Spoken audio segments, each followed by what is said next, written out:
If you're hearing this, then the day is done, or done enough. Whatever remains of it can wait. It will still be there tomorrow, unchanged, entirely capable of being dealt with then. For now, it can go in a drawer.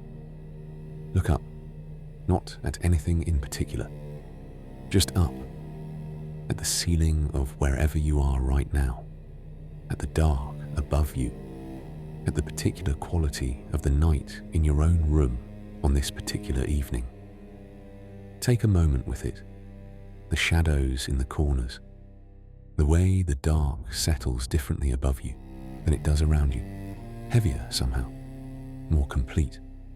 Now keep looking, past the ceiling, past the roof, into the actual sky above your house, the sky as it is tonight, exactly where you are, whatever it is. Perhaps there are clouds, and the sky is that particular soft charcoal of a clouded night, not fully dark, the light from the city or the street lamps below bouncing back from the cloud cover and giving everything a muted, underwater glow. Perhaps it's clear, and there are stars, however many stars your particular patch of sky allows. Perhaps it's raining, and the sound of it is the outermost layer of the night, the thing that defines the edge between outside and in. Whatever your sky is tonight, hold it for just a moment.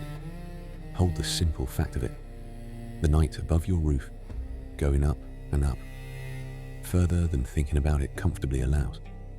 Now, imagine a different sky. Imagine a sky with no city glow softening it, no street lamps, no lit windows between you and the dark. A sky above a frozen lake in the far north of Finland, in the deep of winter, at an hour when the nearest town is many kilometers away, and its lights are swallowed entirely by the distance and the dark. The stars in that sky are not the stars you know, or rather, they are the same stars, but more of them, all of them. Every star that exists above your house right now is also above that lake, except that none of them are diluted by light from below. The Milky Way is not a smudge, but a river, dense and luminous, laid across the black from one horizon to the other. The sky is so full that the dark between the stars seems almost secondary, almost incidental, and moving across all of that, slowly, with the unhurried authority of something that has been doing this for thousands of years without anyone's permission. The light, pale green, mostly, shifting, not the movement of wind or weather, but something more deliberate, more considered. Sheets of light that fold and refold themselves across the dark, that brighten and soften and drift and disappear and begin again, somewhere else, in a slightly different shade, sometimes a trace of red at the edge, sometimes a white, so cold and clear it makes the stars behind it look warm. In Finnish they are called revered, the fires of the fox. We will come to the fox, we will come to all of it, but for now, that sky, that particular combination of enormous darkness and cold, quiet luminosity. Hold it for a moment before we go any further, because that image is Finland in some essential way. That is the quality of the place we are going tonight. Very old, very dark, very full of something that has been going quietly about its business since long before anyone arrived to give it a name. Finland.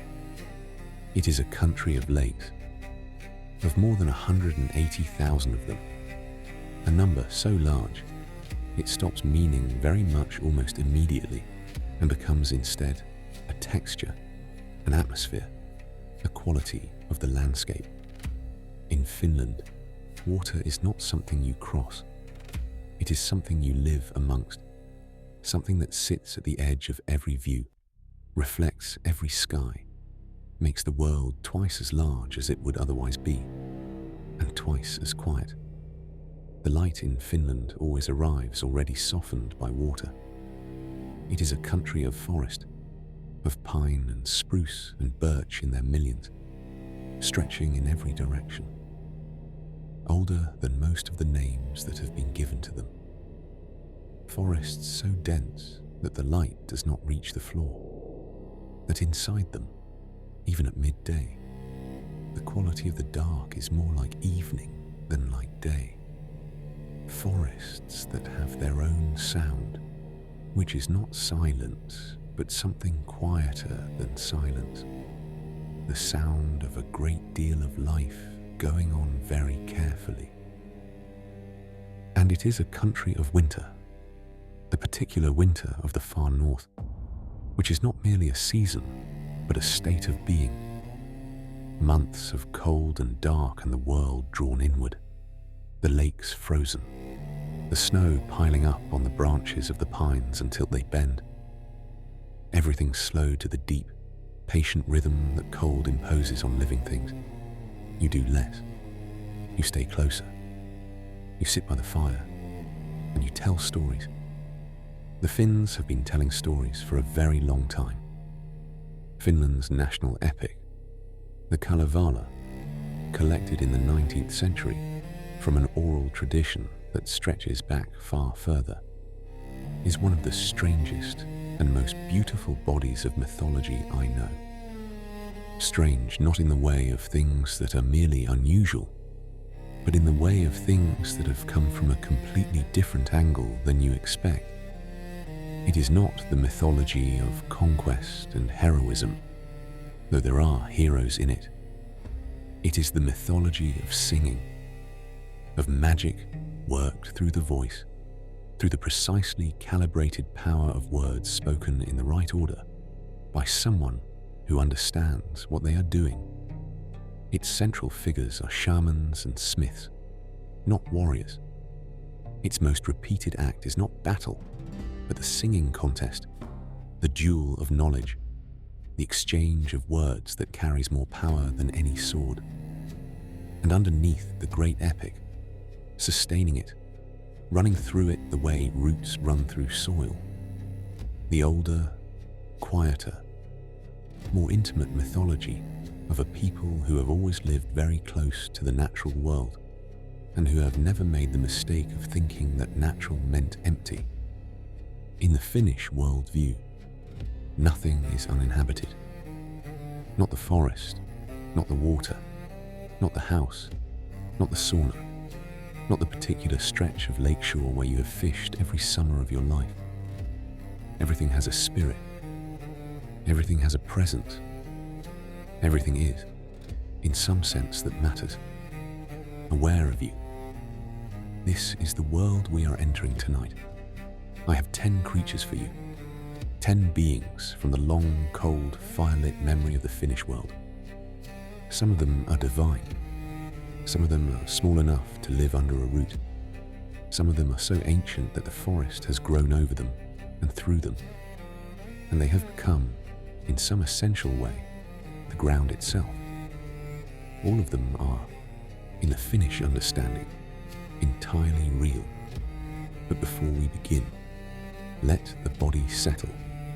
Feel the weight of it, the specific and familiar weight of yourself lying down, the way the mattress or the pillow or the floor receives you, the slight give of it, the way you are held. The room is the temperature it is. The dark outside is the dark outside. None of that requires anything from you. You only need to be still. You only need to listen.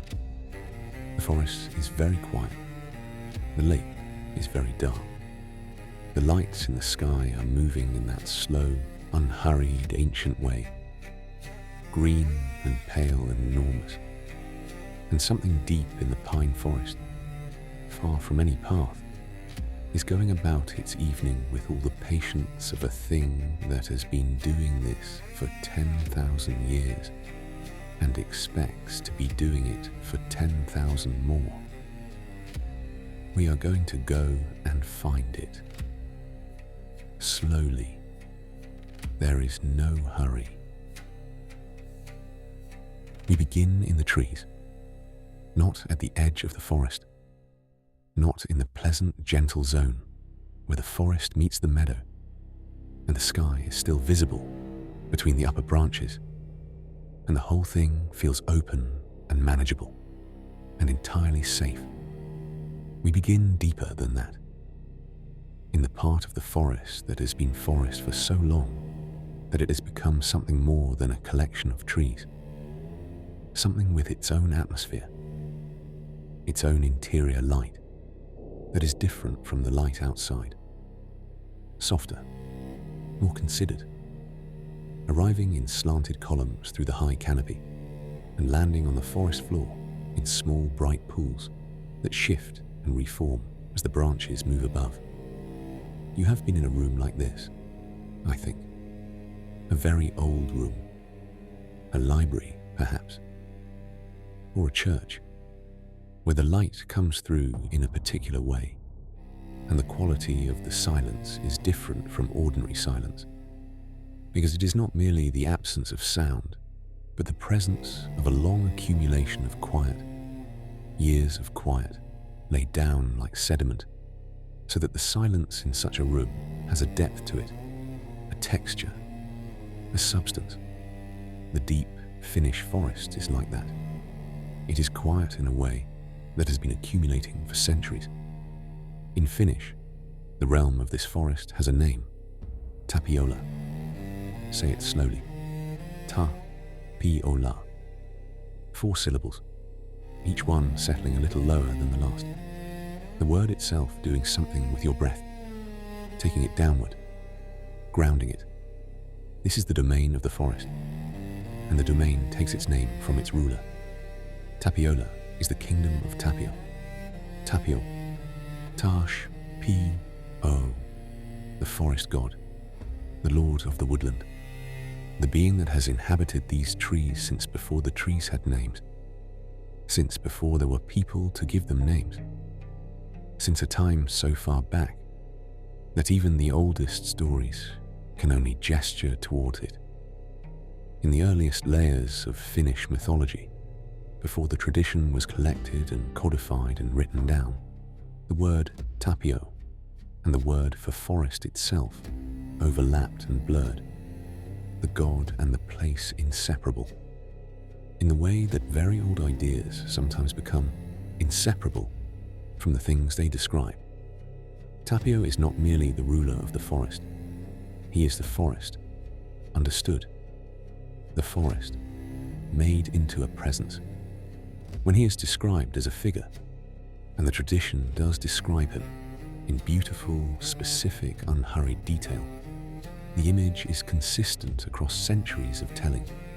He is tall, not dramatically, imposingly tall in the way of a giant or a hero, simply tall in the natural way of old trees, which is a different kind of tallness, a tallness that has arrived gradually, without effort or intention, simply as the result of a long time growing in a particular direction. His beard is moss. I want to stay with this for a moment, because it is one of those details that sounds like mere description, but is actually something else entirely.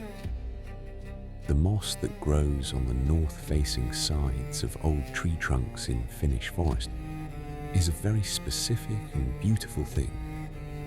Thick and soft, grey-green, with a texture that is almost fur-like when you run your hand along it, and a colour that in certain light seems to glow very faintly from within. When the old tradition said that Tapio's beard was moss, they were not saying he was unkempt or overgrown or wild. They were saying that the most intimate, particular, characteristic substance of the old forest had arranged itself on his face in the most human possible configuration. His beard is moss. His eyebrows are the same, that thick, soft, grey-green moss, framing eyes that have been looking at these trees for longer than most things can count. His coat is bark, not rough or uncomfortable. The bark of a mature pine, has a quality of its own, a warmth, a texture, a red-brown colour that in certain lights looks almost like something that was chosen rather than grown.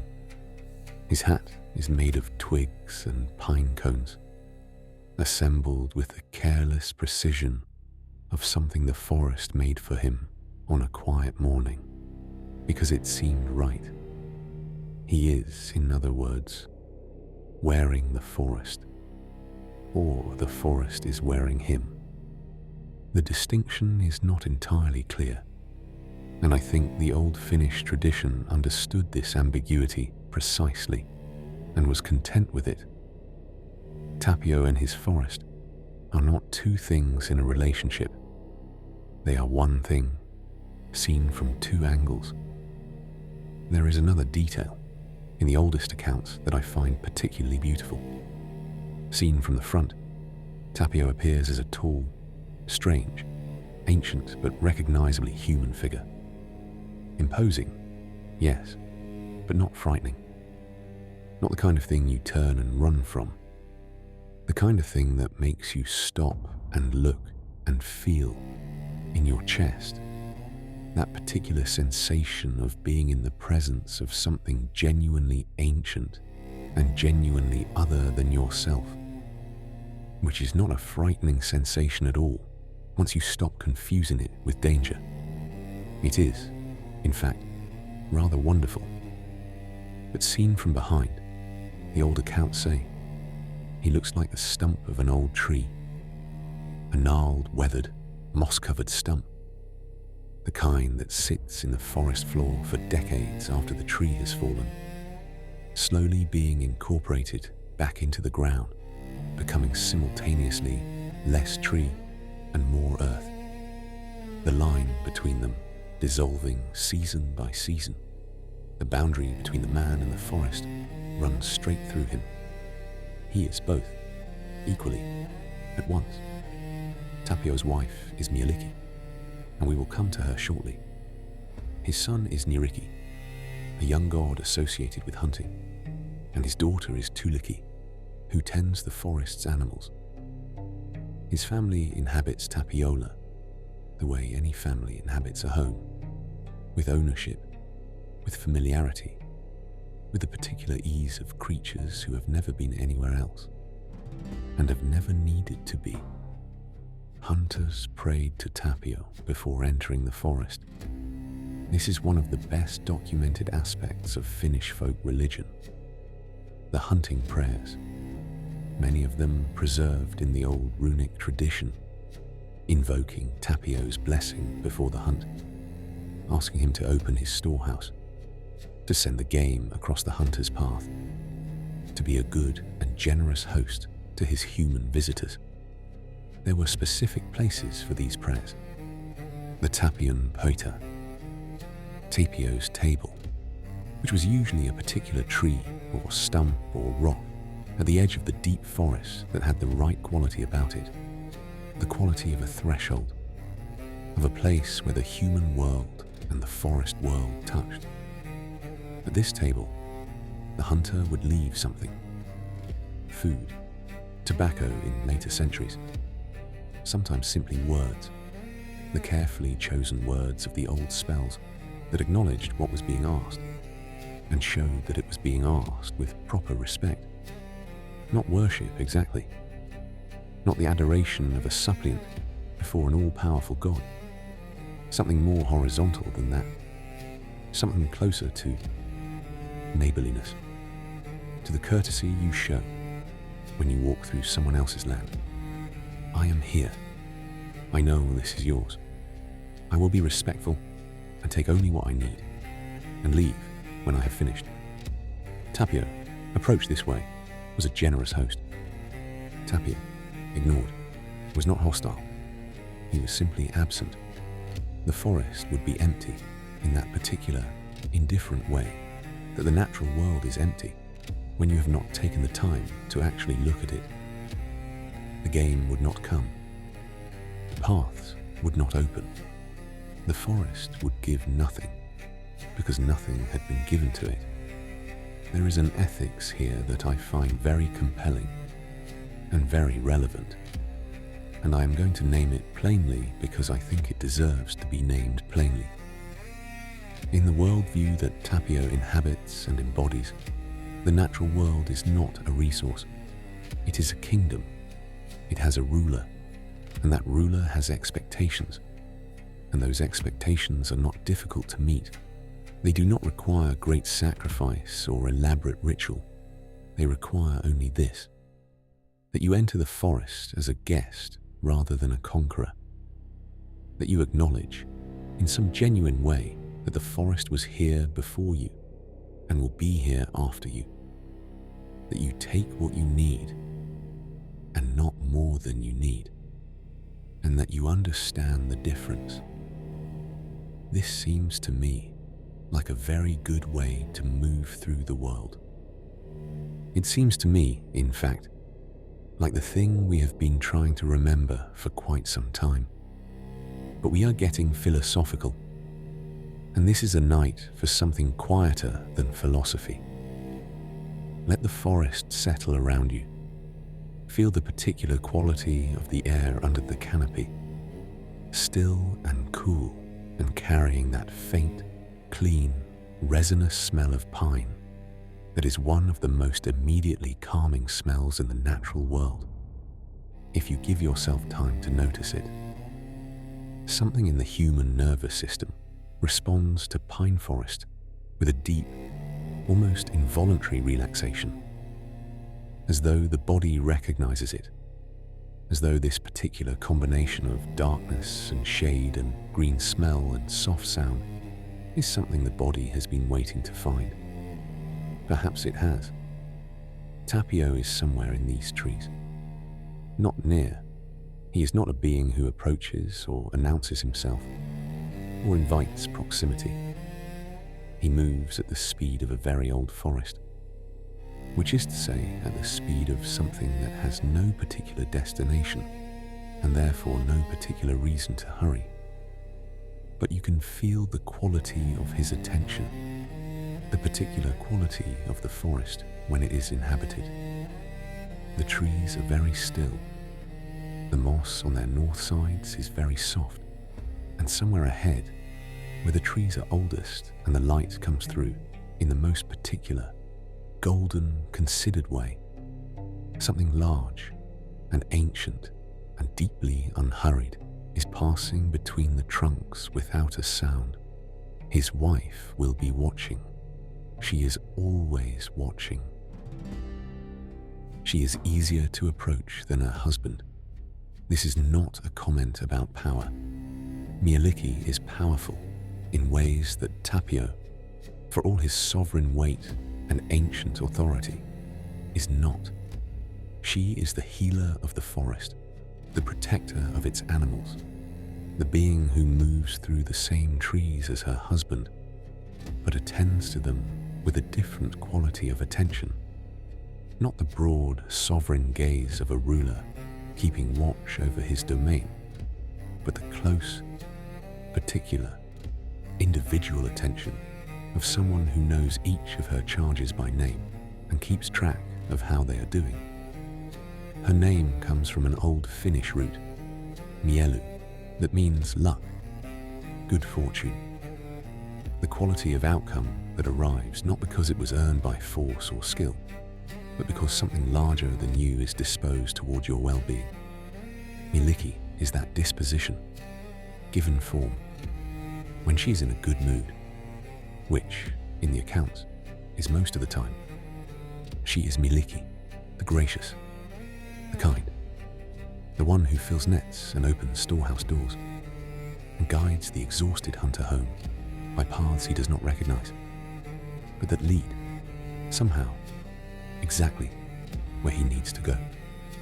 When she is not in the mood for graciousness, she becomes Kuriki, the deaf one, the goddess who has decided, for her own entirely private reasons, not to hear your prayers today. This is not vengefulness. It is not punishment. It is simply the natural prerogative of a being who is under no obligation to be available to you at all times, and who occasionally exercises that prerogative. The old Finnish attitude toward this was pragmatic rather than resentful. On a day when Mielikki was not listening, you tried again tomorrow. You brought better words. You were more genuinely humble, or more genuinely grateful, or you thought harder about what it was you were actually asking for. She is dressed in blue, always blue, the deep, particular blue of a Finnish winter sky on one of its clear days. The blue that the sky achieves up here in the north, when the air is cold enough to carry no haze at all, and the colour is so pure and so intense that it seems almost to vibrate with its own light. This is not a decorative choice. Everything in Finnish mythological tradition is precise about these things. The blue is meaningful. It is the colour of the sky, and the colour of certain lakes, and the colour of the distance between trees in deep forest when the light is right. And Mielikki wears it because she is at home in all of those places. Her hair, in the descriptions, catches the dappled light of the forest the way running water catches it, in shifting, unpredictable flashes. Golden ringlets, some of the accounts say. Not the careful, arranged gold of a human ornament, but the kind of gold that appears in things without being placed there.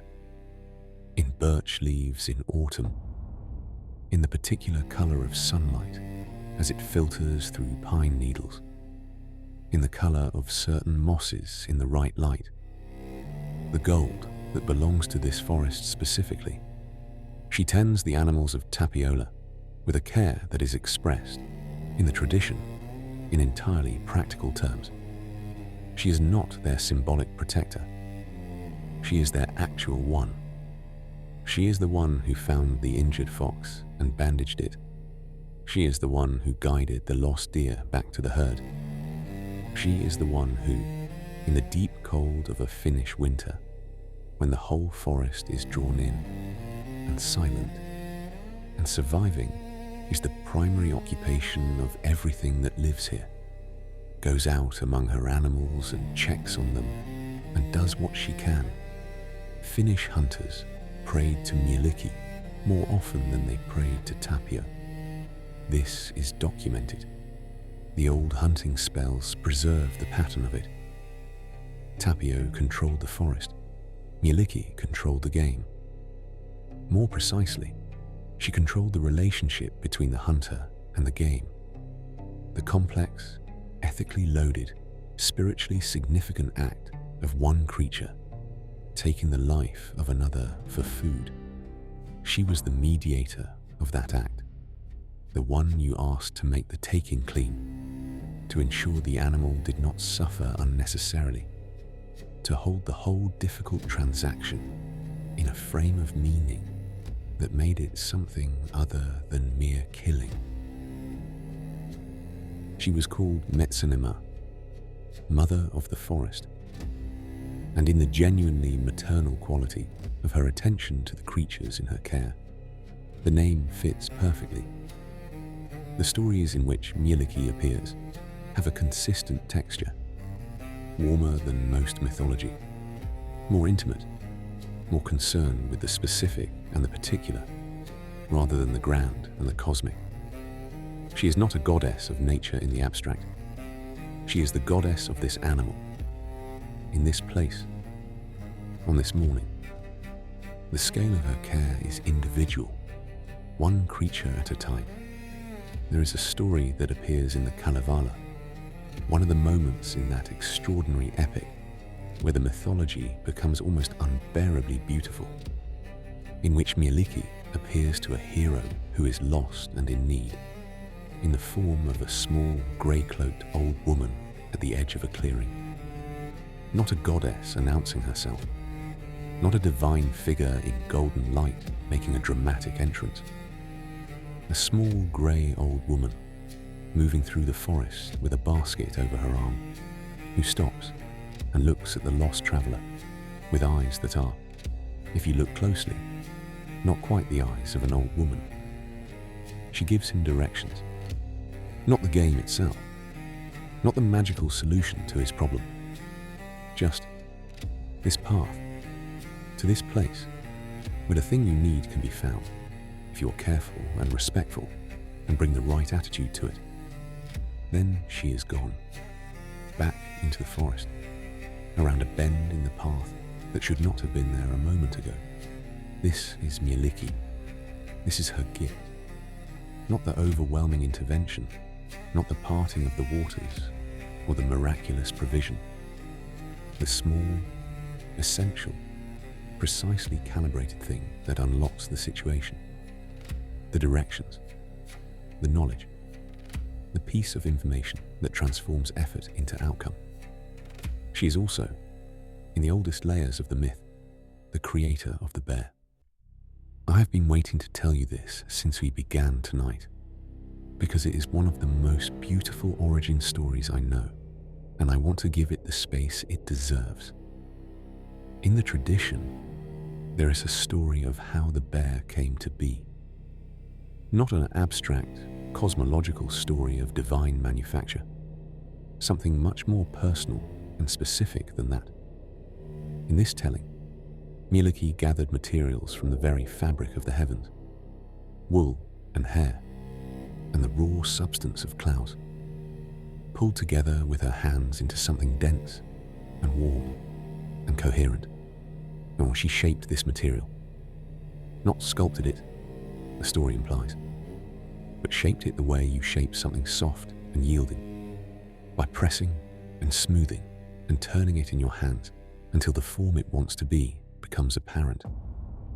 She shaped a bear. She made it teeth of silver and claws of gold. A phrase that appears in the old spells about the bear, and that has always seemed to me to express something precise about what those teeth and claws are for. Not for cruelty. Silver teeth are not weapons of aggression. They are beautiful, and beautiful things are not made for careless use. The gold claws are not instruments of destruction. Gold is too soft for that, which is also the point. She rocked the finished creature in a birchwood cradle, tied with golden chains to the branch of a pine tree. A birchwood cradle, tied to a pine. She rocked the bear to sleep before she let it go into the world. The way you would rock any living thing you had made and loved before sending it out into the cold.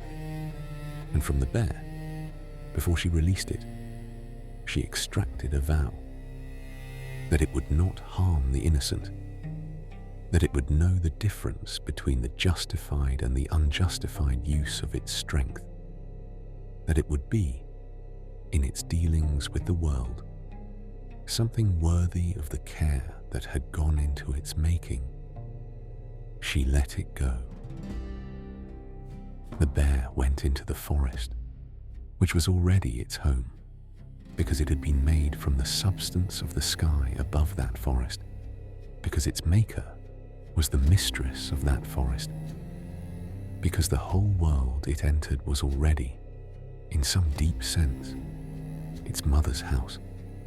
She is still there, moving among her animals in the blue early morning, when the frost is still on the grass, and the light is just beginning to arrive, and the forest has that particular quality of held breath that it always has at that hour, just before the birds begin, when everything is still deciding what kind of day it is going to be.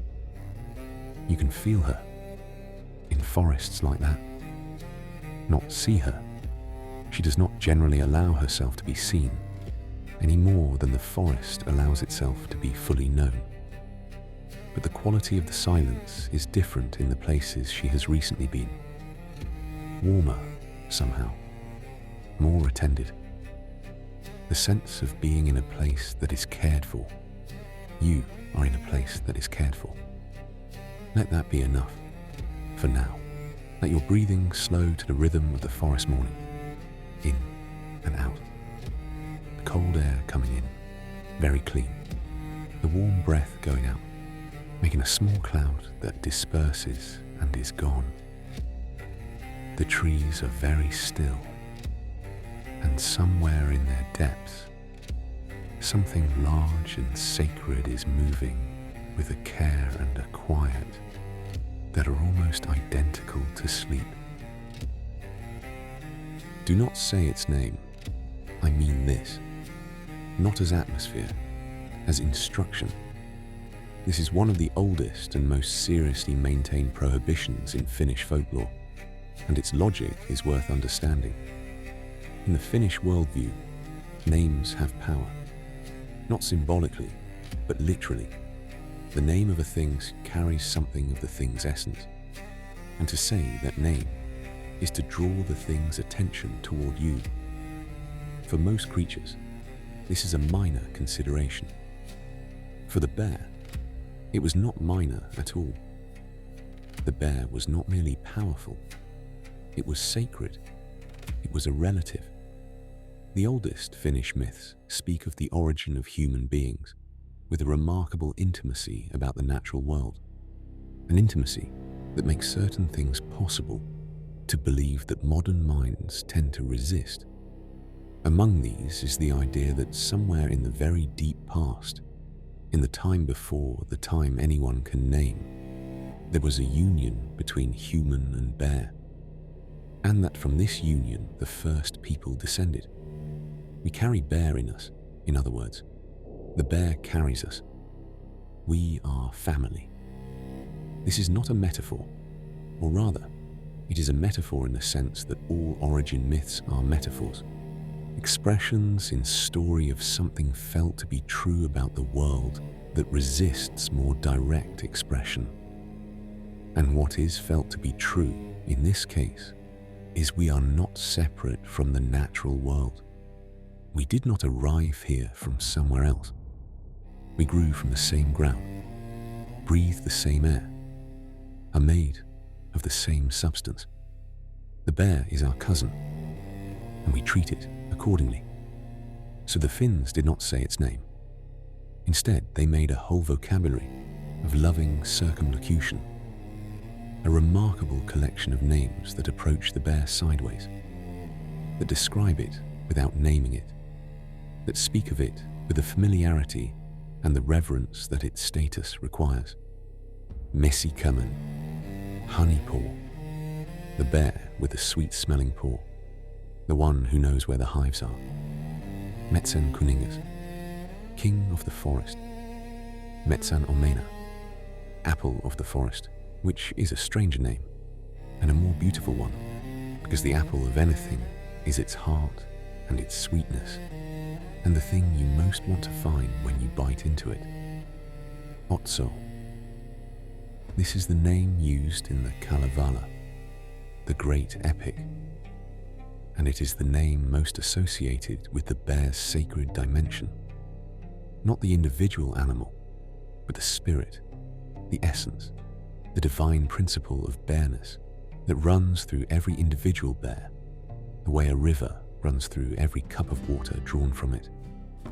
Otso is not one bear. Otso is the bear understood, and the bear understood is a king. The accounts of the bear in Finnish folklore give it a physical description that is not merely accurate, but reverential. Tapio himself, the forest god, the lord of Tapiola, walks with respect around the bear. The bear is the most powerful animal in the forest, not merely in the physical sense, but in the moral and spiritual sense. Its strength is not random or dangerous. It has purpose. It has dignity.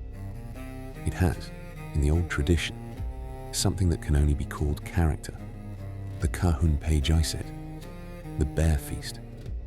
This ceremony, documented in Finnish sources going back to the 16th century, and almost certainly far older in actual practice, is one of the most elaborate and moving ritual traditions I know of anywhere in the world. And I want to describe it to you in detail, because I think it is one of those things that, when you understand it properly, changes something in how you see the relationship between human beings and the natural world. When a bear was killed, and this was always a sacred act, understood as such, never undertaken casually, the community performed the karhunpei jaise.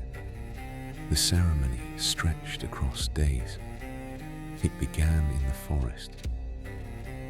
The hunters who had made the kill sang to the bear before they took it. They sang songs of apology and explanation, telling the bear's spirit that what had happened was not disrespect, not aggression, not the act of an enemy, but the act of a kinsman in need. They explained, patiently and respectfully, that the bear was not dying, but transforming, that the community that had taken it would honor it completely, that its skull would be given a place of honor, and its meat would be eaten as a sacred meal, and its bones would be buried with the care you give to the bones of a beloved elder. They were, in other words, negotiating with the spirit of an animal they had just killed, explaining themselves, asking for understanding.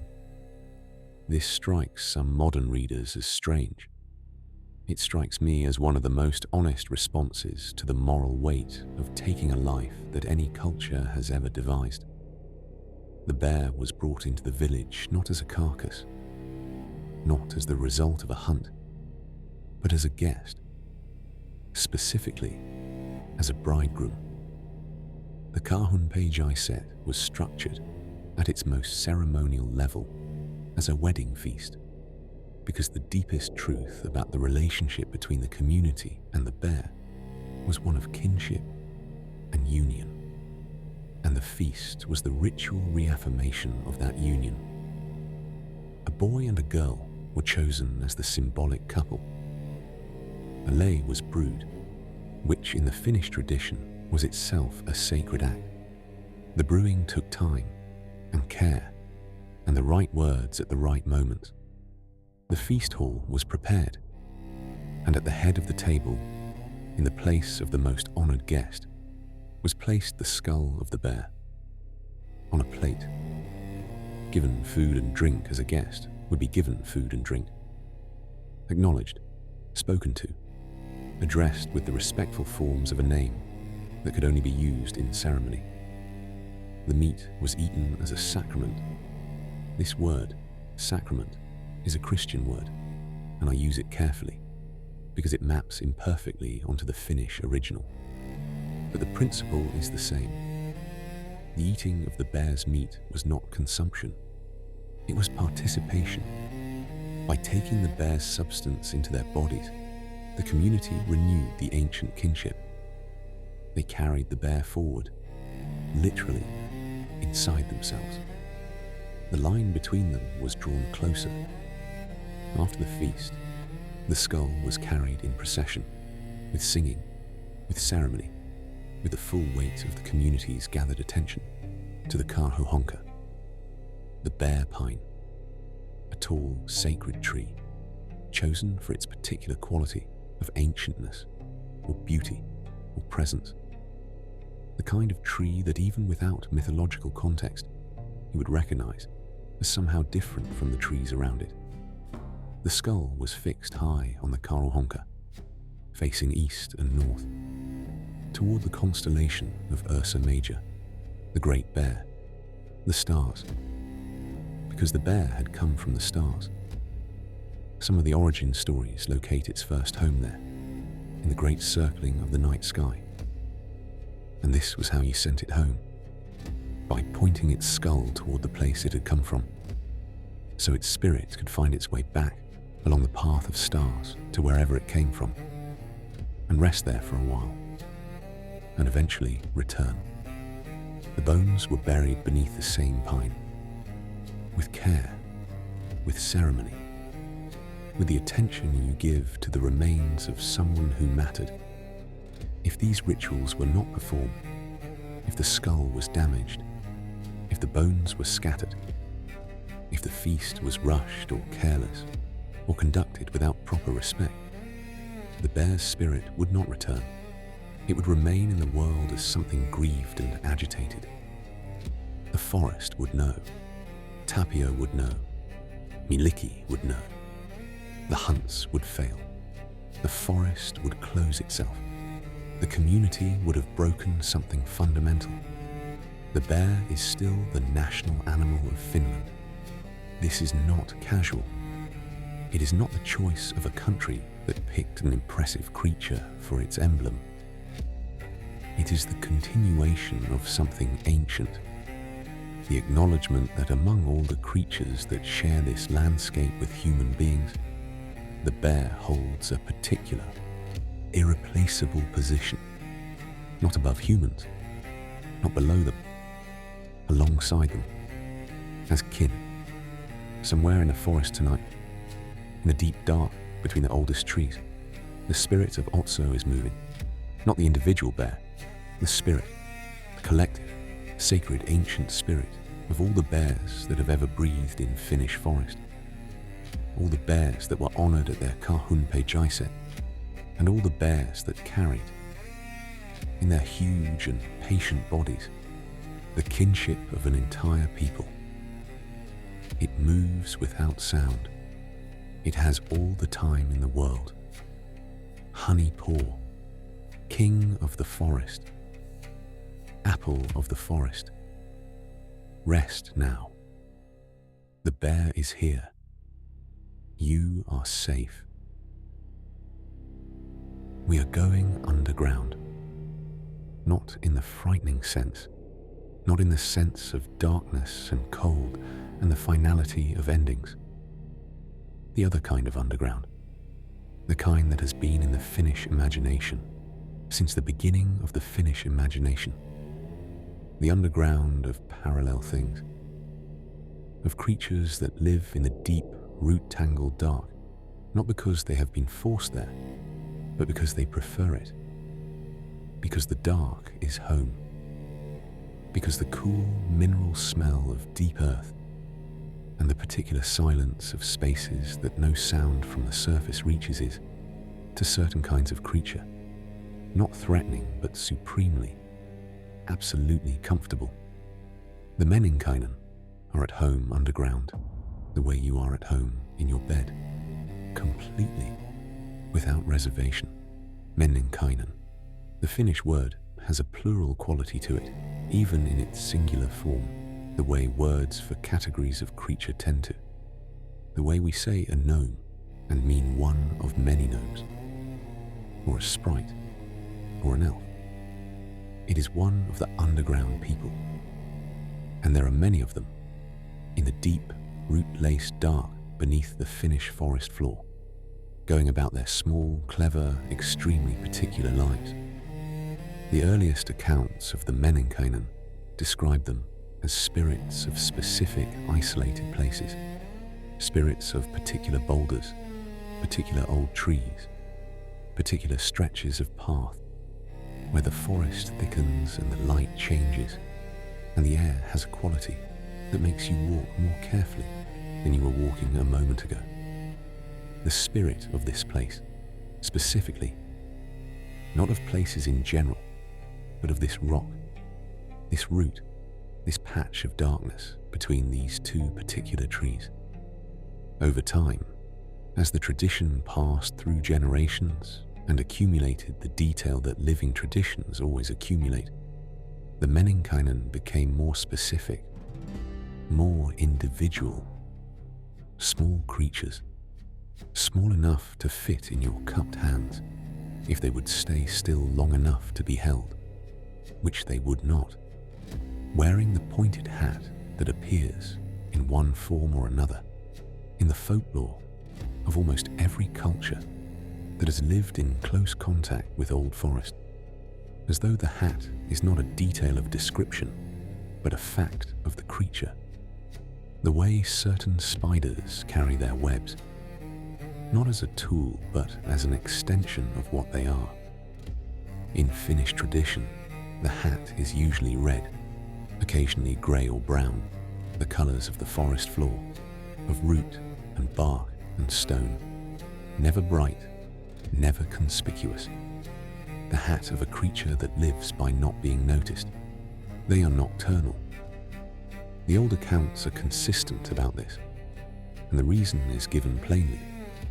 They are sensitive to direct sunlight, not destroyed by it, not turned to stone, as the trolls of Norse mythology turn to stone, just uncomfortable, exposed, in the way of any creature that has arranged its whole life around a particular set of conditions and finds that the absence of those conditions creates a kind of wrongness in the body that is very difficult to ignore.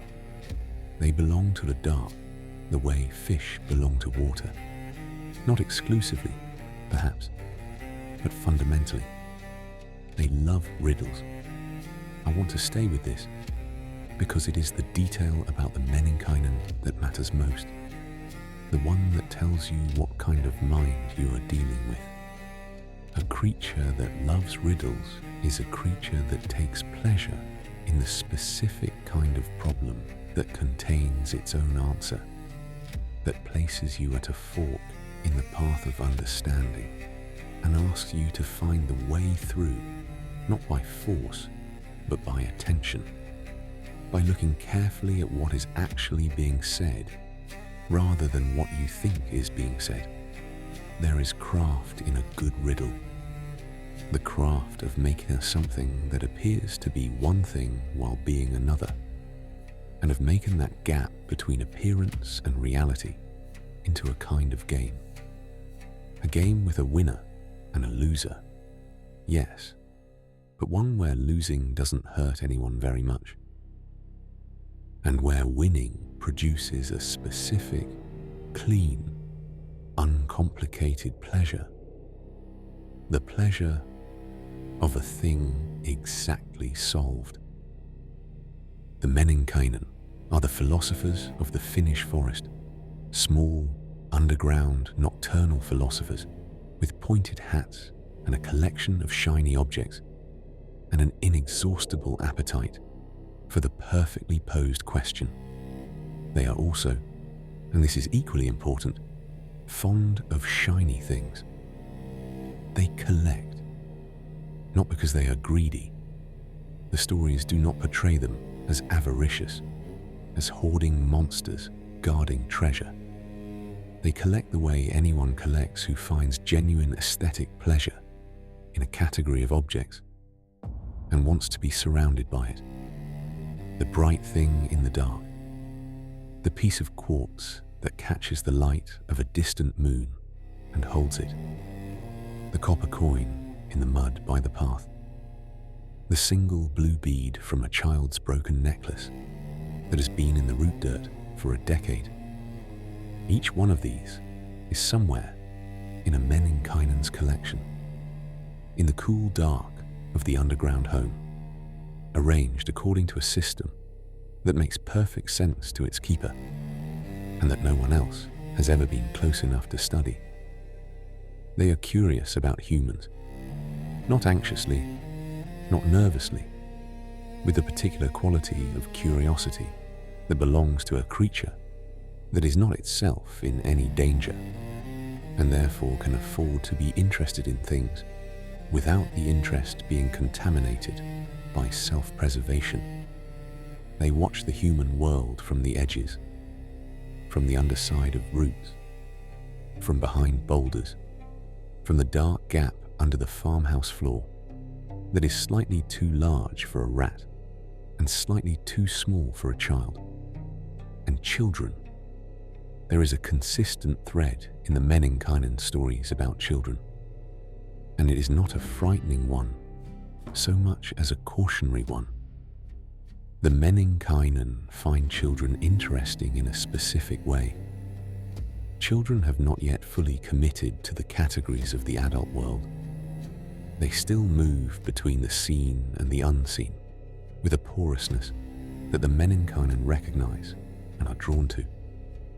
A child alone in the forest is, to a Menninkäinen, immediately interesting, something to follow, something to talk to, or try to talk to, or at least to pose a riddle to and see what happens. The following, however, can get complicated. A Menninkäinen following a child finds interesting things along the way. A strange root formation, a glint of mica in the path, a sound from under a boulder that is definitely worth investigating, and pauses to examine them. And by the time it catches up with the child again, the child is somewhere new, and there is something else that is interesting just a little further along. And by this process of interested distraction, the Menninkäinen and the child together can travel a considerable distance from where they started without either of them quite meaning to. The child is lost. The Menninkäinen has had a fascinating evening. The practical guidance in the old tradition is, as I mentioned, sensible. Do not follow lights in the forest at night. Do not follow sounds that seem to come from beneath the ground. Do not answer a riddle posed by something you cannot see.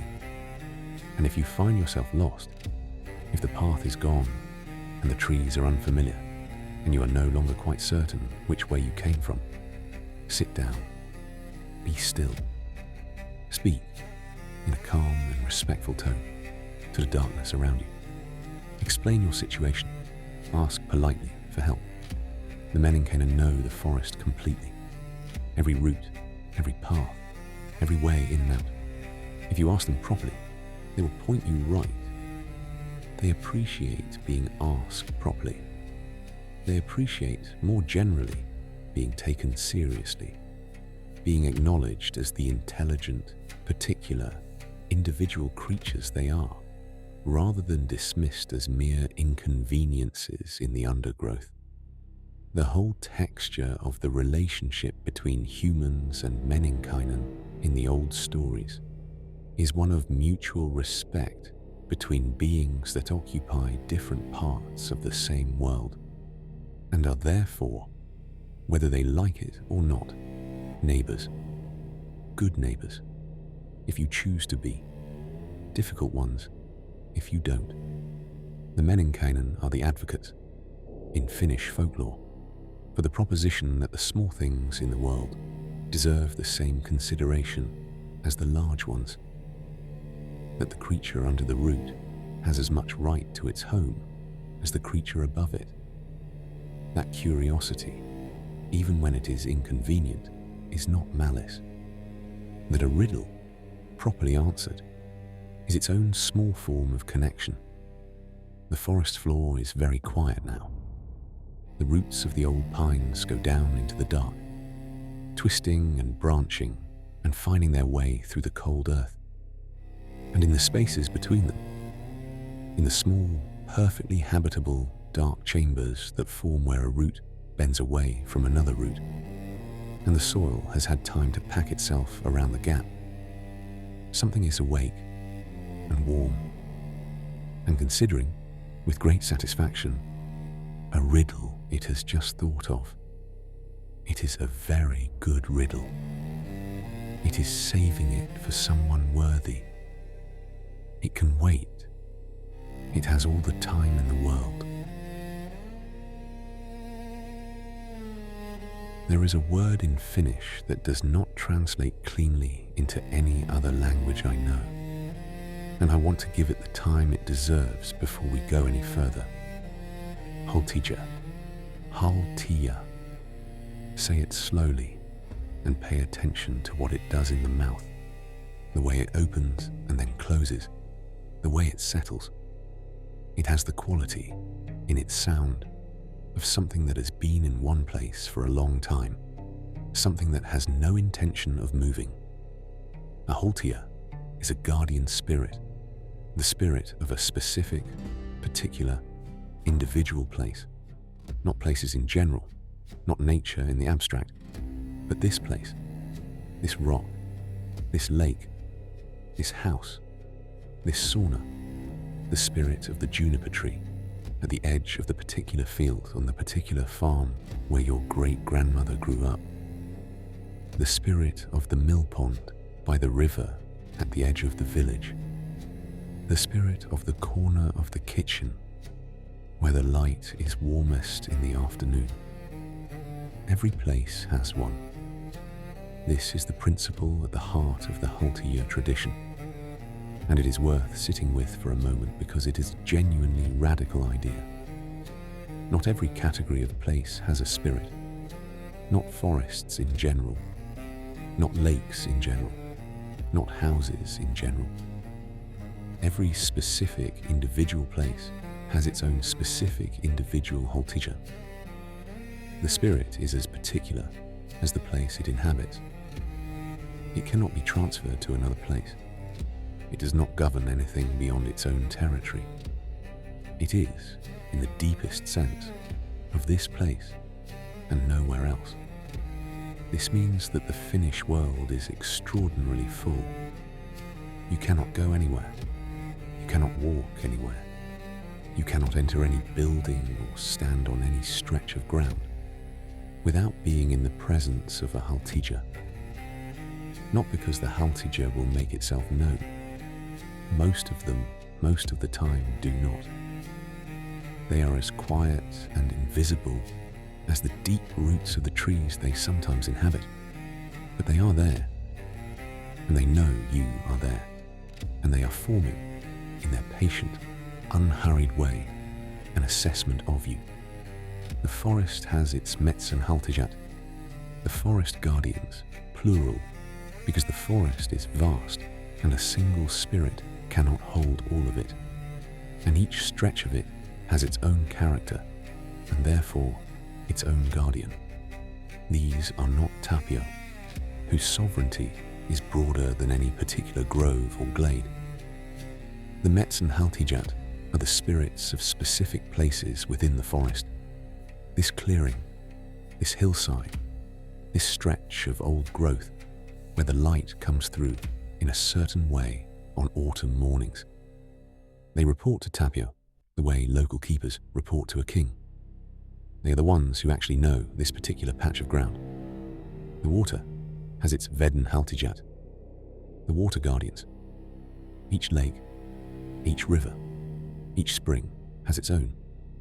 And Finland, with its 180,000 lakes, therefore has 180,000 water guardians, each one as individual as the body of water it inhabits. They govern the fish, the weather on the water, the safety of those who travel it. A fisherman who had a good relationship with the Veden Haltija of his particular lake was a fisherman whose nets were often full. A fisherman who offended it, who took without acknowledging, who acted on the water without the appropriate respect, would find things considerably more difficult. And then there is the Haltija of the home. When a house was built, when a family chose a piece of ground and decided to make their permanent home on it, the old custom required a set of offerings to be made before the first stone was laid or the first post was raised. These offerings went to the spirit of the place itself, to the land Haltija, the being that had been in that particular spot since before anyone had the idea of building there. Water, bread, charcoal, sometimes a silver coin, the materials of warmth and sustenance and transaction, an acknowledgement that the building was being placed in territory that already had an occupant, and that the humans proposing to move in intended to be good guests. If this was done correctly, with genuine respect, with proper ceremony, with the understanding that this was not a formality, but an actual negotiation with an actual being, the land Haltija would become the household Haltija. It would attach itself to the family and their home, and take up the role that would define it for as long as the family lived there. Protector, guardian, the invisible presence that makes a house into a home. The most beloved of these household guardians has a specific name and a specific form. and a specific way of being recognized and cared for. The Tontu. The Tontu is the house elf, the Koti Haltija, the spirit of the home. Old accounts describe him as small and elderly, and usually male, with a long beard and grey clothing, and the red cap that seems to be, in Finnish folklore, as in many other northern traditions, the identifying mark of a being that takes its work seriously. He is not decorative. He is not a mascot. He is functional, the invisible manager of the household's invisible systems, the one who keeps things working in ways that no one notices until they stop working. He makes sure the cows are healthy. He keeps the grain from spoiling. He ensures the fire catches cleanly in the morning and does not go out at night. He keeps watch over the sleeping children in that quiet, non-intrusive way, simply being present in the house in the small hours, moving between the rooms with the unhurried thoroughness of someone who has been doing this for a long time and does not require thanks for it, though thanks are still the correct response. The traditional care of the Tontu was specific. A bowl of porridge left in the right place, by the hearth, or in the barn, or wherever his particular presence seemed strongest, on the important nights. Thursdays, in some traditions, the solstices, the turning points of the year when the invisible world pressed close to the visible one, and the Haltija needed to know, more than at other times, that they had not been forgotten. The porridge was not, in the old understanding, a bribe. It was a gesture of reciprocity. You are caring for us. We are caring for you. This is a relationship, and relationships require maintenance. The sauna had its own Tontu, the sauna Tontu. This is particularly significant, and it is significant partly because the sauna itself is significant in Finnish culture in a way that is difficult to fully convey to someone who has not grown up in that tradition. The Finnish sauna is not a room for bathing. It is a room for everything, for healing and for contemplation, and for the most important conversations, and for the ritual preparation of the body at the great transitions of life: birth, marriage, death. The sauna is the place where the boundary between the ordinary world and the other world is thinnest. The sauna Tontu is the guardian of that boundary, the keeper of the threshold. Its presence ensures that the sauna is used with proper awareness, that its power is respected. To enter a sauna and behave badly is to offend not just good manners, but a specific, present, attentive spirit who takes its responsibilities seriously. The consequences of disrespecting a Tontu, of skipping the porridge, of failing to acknowledge the spirit's presence, of treating the house as a machine rather than as a living space with a living inhabitant, were not dramatic. The old accounts do not describe the offended Tontu as vengeful, as a monster in waiting, as something to be feared. They describe it as withdrawn, as retreating into the quality of indifference that any being retreats into when it is not being attended to. And in that withdrawal, the household luck quietly turned. The cow was restless. The grain did not keep as well as it usually did. The fire needed extra tending. The children slept badly. Not punishment, just the withdrawal of care, which, if you have ever experienced the withdrawal of care from someone who was giving it quietly and constantly, and you had stopped noticing, is its own very effective lesson. There is a final detail about the Haltija that I want to give you before we move on, because I think it is the most beautiful detail of all. In the old Finnish tradition, A person who built a house and lived in it well, who cared for their home and their land and their family with genuine and full attention over many years, could, after death, become the Haltija of that house, not go to a distant afterlife, not depart into some other realm, simply remain, attached to the place they had made, the place they had loved, continuing to do from the other side of the threshold exactly what they had done from this side of it, keeping the fire, watching the children, making sure the grain was kept dry.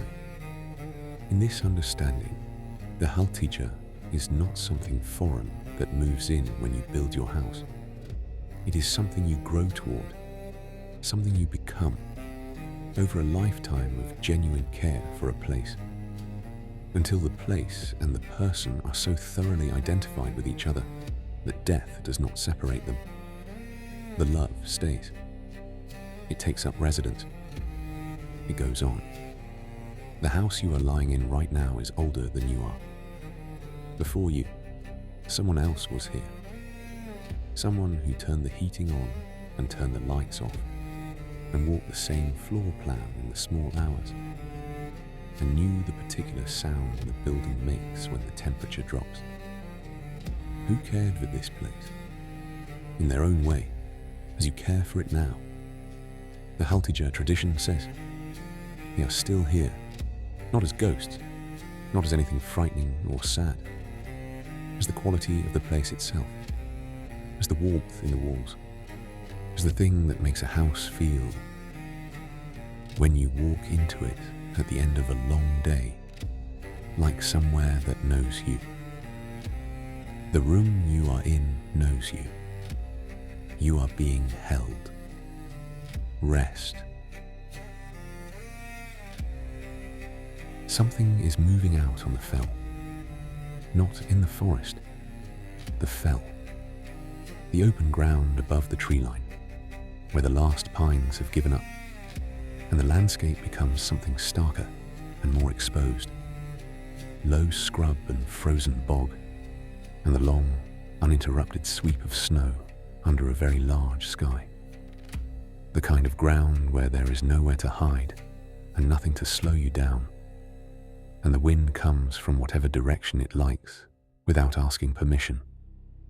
Something is moving across it. Very fast. Faster, in fact, than anything you have ever seen move across open ground. Faster than a horse at full gallop. Faster than anything with legs should be capable of.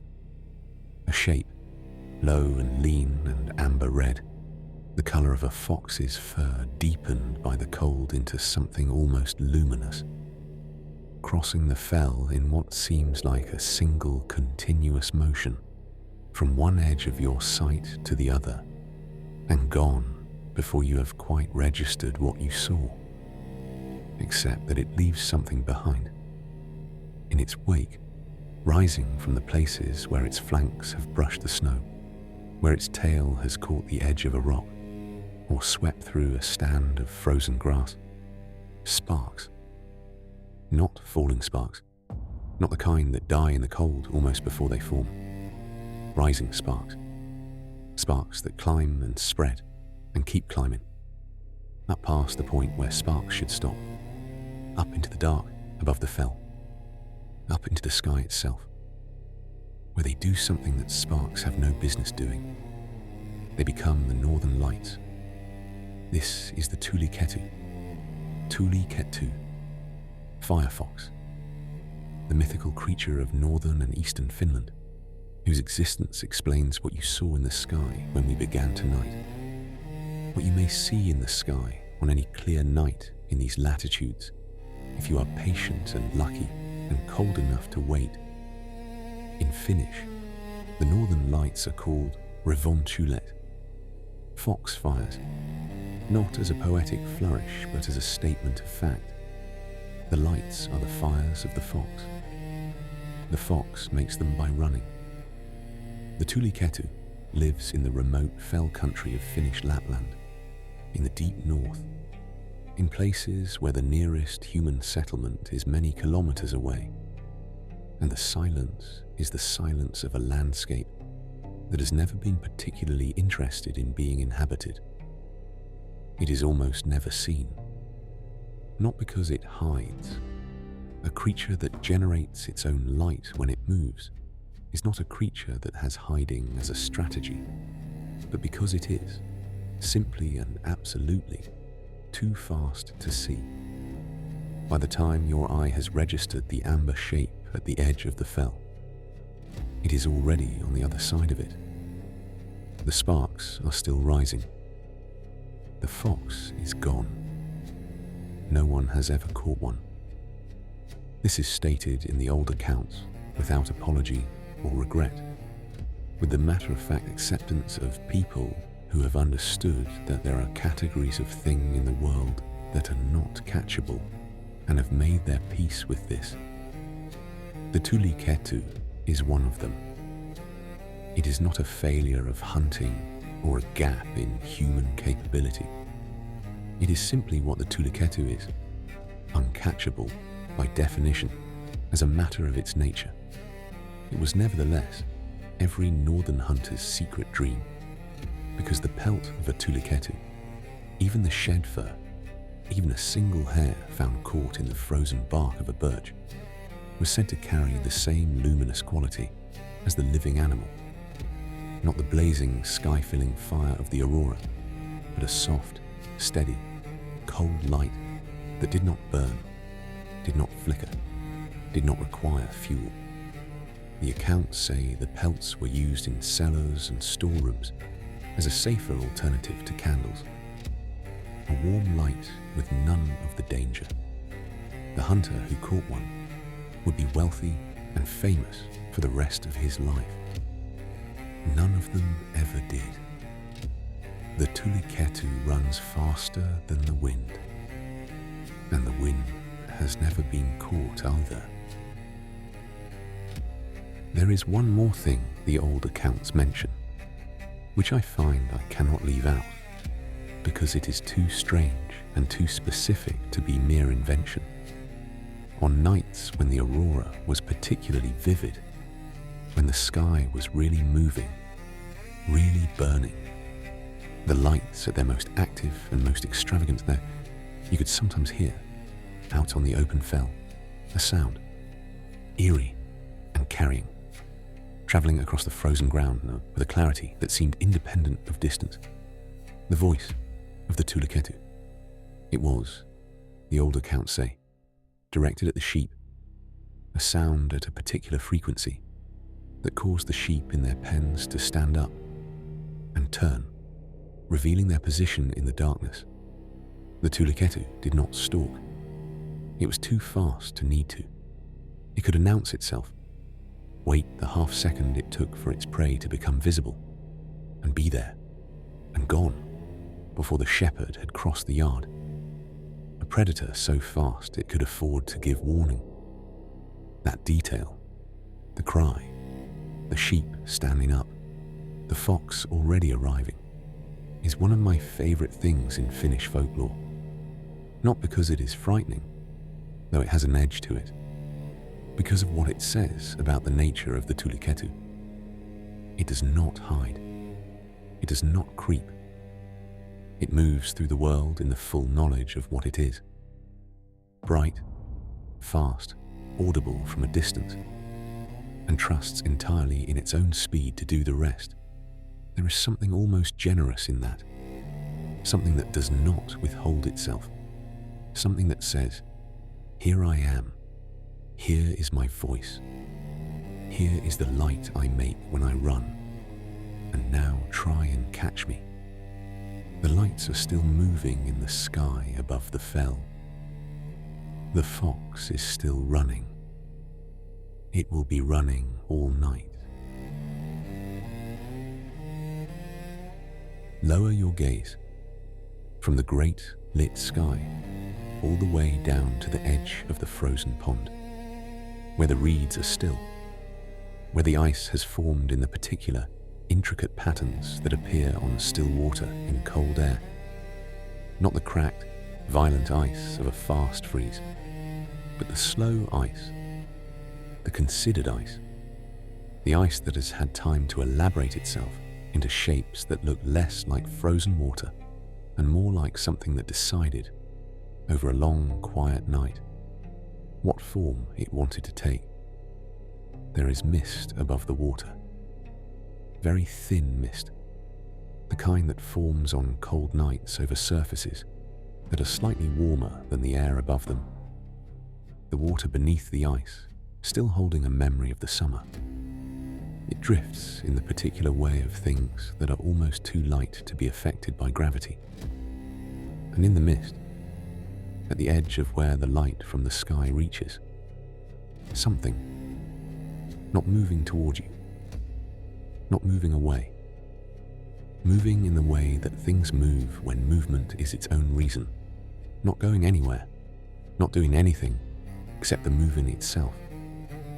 The Finnish word is Keiju, Keiju, the modern Finnish word for fairy, which means that its long history has been simplified and sweetened and made more domestic by centuries of use in stories for children, the way most old and complex words eventually are. The modern Keiju is small and winged and delightful. The ancient Keiju was something stranger, and I think more honest. The oldest Keiju were liminal creatures in the deepest possible sense. They inhabited the boundary, not between one landscape and another, but between one state of being and another, specifically between the living and the dead. They were small winged beings, black or white in colour, associated with the places of the dead and the times when the dead were close to the living, found in cemeteries, seen in processions, present at the turning of the year when the old Finnish festival of Kekri opened the boundary between the worlds and the ancestors came home to sit by the fire. They were not frightening. This is important, and I want to make sure it is clear. The Keiju of the old tradition were not malevolent. They were not dangerous. They were liminal, which is to say, they belonged to the threshold rather than to either side of it. And thresholds in Finnish mythology are not frightening places. They are sacred ones. The place where two states of being touch is the place where understanding of both is deepest. The Keiju understood the living because they had been among them. They understood the dead because they carried something of that territory in themselves. They moved between the two with the ease of creatures that have never been fully committed to either. But there is another tradition, older perhaps, or simply different, the way the same river can look different from different banks, in which the Keiju are not connected to death at all, in which they are purely of the living world, the Luonnotaret, daughters of nature, the elemental spirits of the forest and the air, the Metsunaito, the forest maiden, who appears at the edge of clearings in the early morning, barely there, half hidden by the trees, gone the moment you look directly at her. These Keiju are described as beautiful in the way of natural phenomena, not the beauty of a face or a figure, but the beauty of light on water, of mist in a valley, of the particular quality of a clearing in the forest at dawn, when everything is very still and the light is just arriving. A beauty that is not in any one part of the thing, but in the whole of it, in the arrangement and the atmosphere and the particular quality of the moment. They are shy. This shyness is consistent, mentioned in almost every account, described with a consistency that suggests it is not a personality trait, but a structural quality of what they are. They do not avoid humans because they fear us. They avoid direct observation in the way that certain kinds of beauty avoid direct observation. the way the first stars of evening are visible only when you look slightly away from them, appearing in the peripheral vision, but disappearing when you focus. The Keiju are like that, known by the corner of the eye, present in the quality of a place rather than in the place itself. They exist, in some accounts, in a world that runs alongside this one, with the parallel intimacy of two rivers flowing side by side. Their world has the same geography as ours, the same ponds, the same forests, the same fells, but it has a quality of harmony that ours does not quite achieve. Things in their world are more fully what they are. The pond is more completely a pond. The forest is more completely a forest. The quality of rightness that we glimpse in the natural world on its best days is, in the world of the Keiju, simply ordinary. They bring something of this with them when they cross. When a Keiju is present in a place, though you will not see it, not directly, the place has a quality. Something about the air, something about the way the light falls, something that you might not notice consciously, but that you feel as a kind of settling, as though the place has become slightly more itself than it usually is, slightly more resolved. This is the gift of the Keiju, not magic in the dramatic sense, not intervention or transformation, simply presence, the quality of a place that is being attended to by something that knows what it is. The pond is very still. The mist drifts, and in the drifting mist, at the edge of the light, something is moving with a grace so complete it looks like stillness, the way the most fluid dancing always looks. From a certain distance, more like the air moving than a body moving through it. Do not look directly. Let it stay at the edge. Let the cold air settle around it, and let the mist do what mist does, and let the thing be what it is, without the burden of being fully seen. This is how the Keiju are best understood. Not looked at, felt. The quality of the night when they are present. The slight deepening of the silence. The sense of a place that is, for a moment, exactly what it was always supposed to be.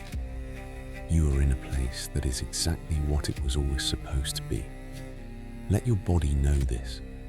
Let it relax into the knowledge the way water relaxes into a vessel that fits it perfectly. The night is very quiet now. And ahead of us, below us, far below, in the deep dark, where no light has reached for a very long time, something ancient is dreaming. Put your hand on the floor, or the mattress, or the ground, whatever is beneath you right now. Feel the density of what is under it, the layers, the immediate surface, then the material beneath it, then the structure of the building or the ground, then the soil, then the rock, then more rock, going down and down in the way that rock goes when it has been there for a very long time, which is when rock is most fully itself, very old, very dense, very cold, and, in the Finnish understanding of things, very full. What if there was someone down there? Not buried, in the sad sense. Not trapped. Not dead. Simply sleeping. Having been asleep for so long that the world, in its ordinary patient way, has grown over them. A spruce from their shoulder. An ash from their head. Moss covering their face like a green patient mask. The roots of everything the forest has grown in the last 1,000 years, woven through the sleeper and the sleeper through the roots, until the line between the giant and the ground has long since dissolved. The giant's name is Antero-Vipunen. Tehro-Vipunen. He appears in the Kalevala in Runo 17, which is one of the strangest and most beautiful passages in the whole of Finnish epic literature, as a figure of such immense antiquity that the poem itself seems to feel the weight of him. He is ancient in a way that Tapio is not, ancient in a way that even the bear is not. He is old in the sense that the earth is old, so far back that his age is not a matter of counting years, but of geological time, of strata, of the accumulated weight of everything that has happened above him while he has been lying here. He knows everything, not as a claim made on his behalf by those who admire him, as a statement of mechanism. He knows everything because the world has been growing through him. Every root that has penetrated the soil above him has also penetrated him, and through the roots he is connected to every tree, and through the trees to every creature that has nested or sheltered or lived in them, and through those creatures to every interaction they have ever had with the world, all the way back to the beginning of when trees were trees and roots were roots. He is a library in which everything written has been written directly into the walls. The luatit, the ancient magic words, are in him. The words that existed before there was a language to contain them, before there were people to speak them. The words that the world used on itself at the beginning, when it was deciding what to be. These words have power that ordinary language does not have, because they predate the distinction between saying something and making something happen. In the oldest Finnish understanding of magic, the right words, spoken with the right knowledge and the right intention, did not merely describe reality. They were reality. They were the way the world spoke to itself. Vipunen has all of them, and he is asleep.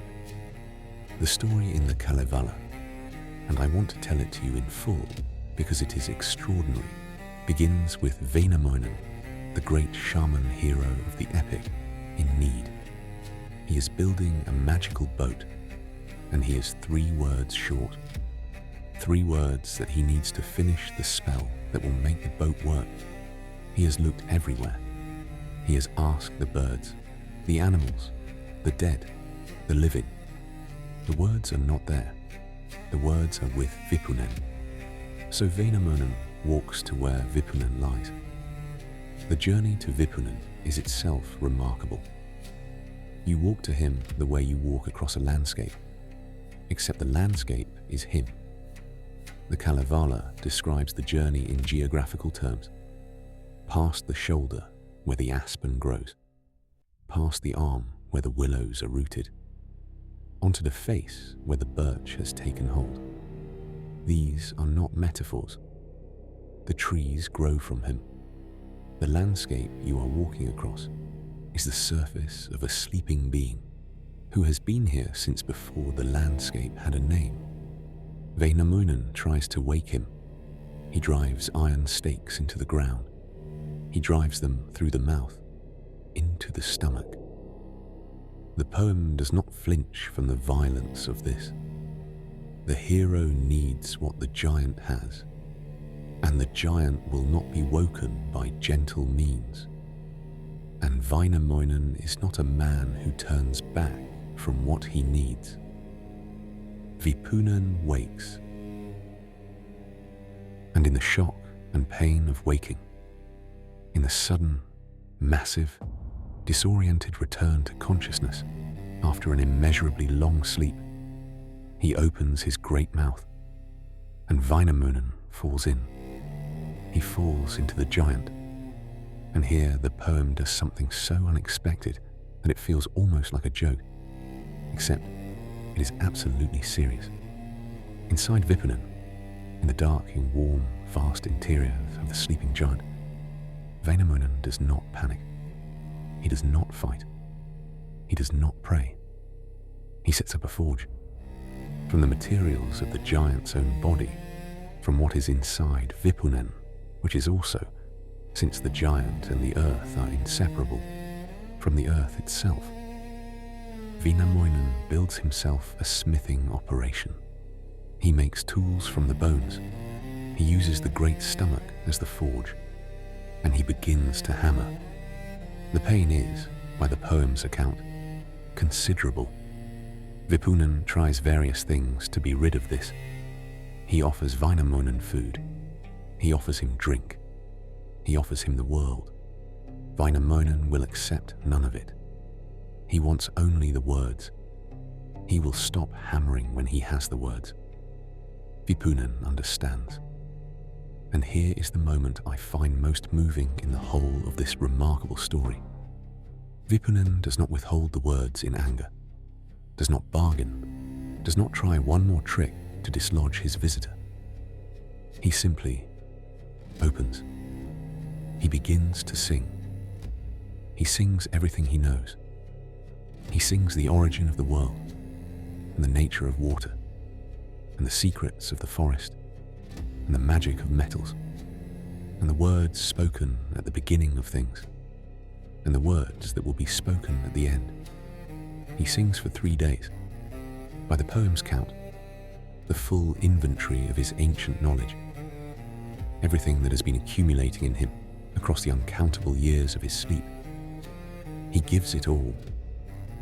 And somewhere, in the vast catalogue of his singing, Wainamoinen finds the 3 words he was looking for. He asks to be let out. Vipunen lets him out, and then goes back to sleep. What I love about this story, what moves me every time I come back to it, is that it is not a story about defeat. Vipunen is not defeated. He is not emptied. The knowledge he has given Wainamoinen is not diminished by the giving. You cannot sing your knowledge away. He has simply shared what he has with a visitor who was both persistent enough and brave enough to ask for it in the only way that worked. And then he went back to sleep. Because what is there to do, after all, but go back to sleep? The roots are still there. The trees are still growing from his shoulders. The whole patient accumulation of the world is still happening, season by season, year by year, and all of it is finding its way to him eventually, adding to the vast library of what he knows.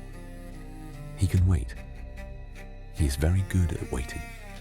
The ground under your hand is very old, far older than you, far older than the building around you, far older than anything built or made or named in the span of human history. It has been here, in its deep and patient way, since before there were words for it. Antero-Vipunen is down there. He's not threatening. He's not restless. He's not waiting for anything except the ordinary slow accumulation of time and knowledge that is his nature. He is dreaming, and his dreams are made of everything that has ever grown from the soil above him. Every root, every season, every small and quiet and extraordinary thing that has ever lived on the surface of the Finnish earth, including this night, including you.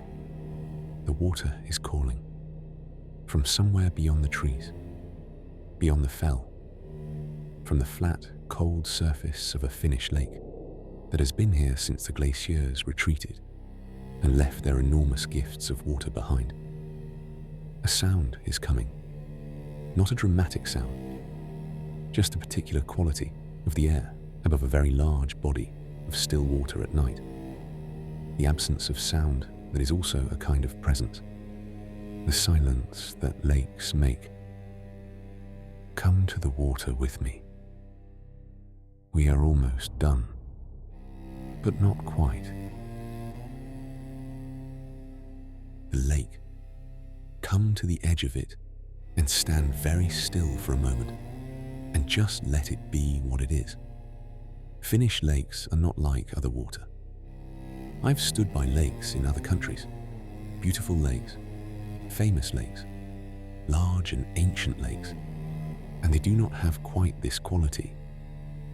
The Finnish lake at night has a stillness that is not merely the absence of movement, but something more positive than that.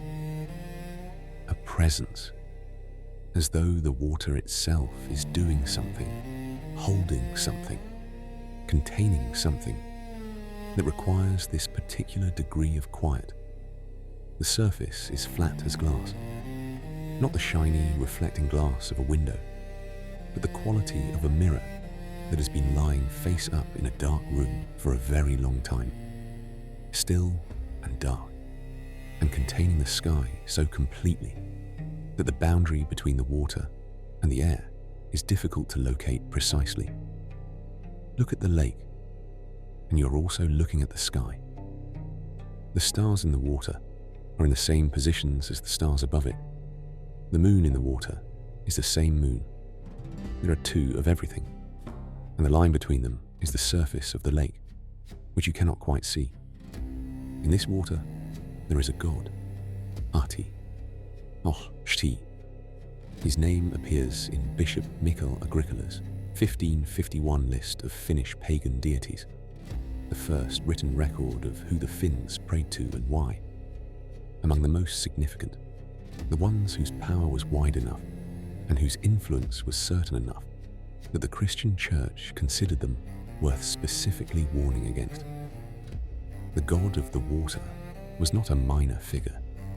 He rules all the waters, sea and lake and river. His kingdom is called Atola, and it is underwater, a palace at the bottom of the sea, built inside a cliff beneath the waves, containing everything that belongs to the aquatic world. From Atola, Ahti governs the fish, the weather on the water, the safety of those who cross it, the bounty of those who harvest it. He is sometimes described with moss-covered features. That detail, again, connecting him to the vegetative world the way it connects Tapio to the forest. Moss grows as well underwater as above it.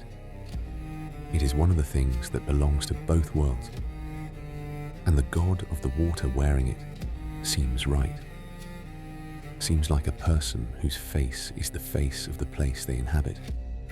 His clothing, in some accounts, flows with the current, not ruffled by it, not constrained by it, but flowing with it the way the clothes of beings who live underwater always flow in the depictions, as though the water had become his medium so completely that it moves through him as well as around him. Finnish fishermen prayed to Ahti before going out on the water. This is one of the clearest and best documented aspects of old Finnish religious practice. The prayers before the boat was launched, the offerings at the water's edge, the small pieces of fish thrown back into the lake as acknowledgement that what is being taken from Ahti's domain was being taken with his permission and with gratitude. The same principle as the forest offerings to Tapio.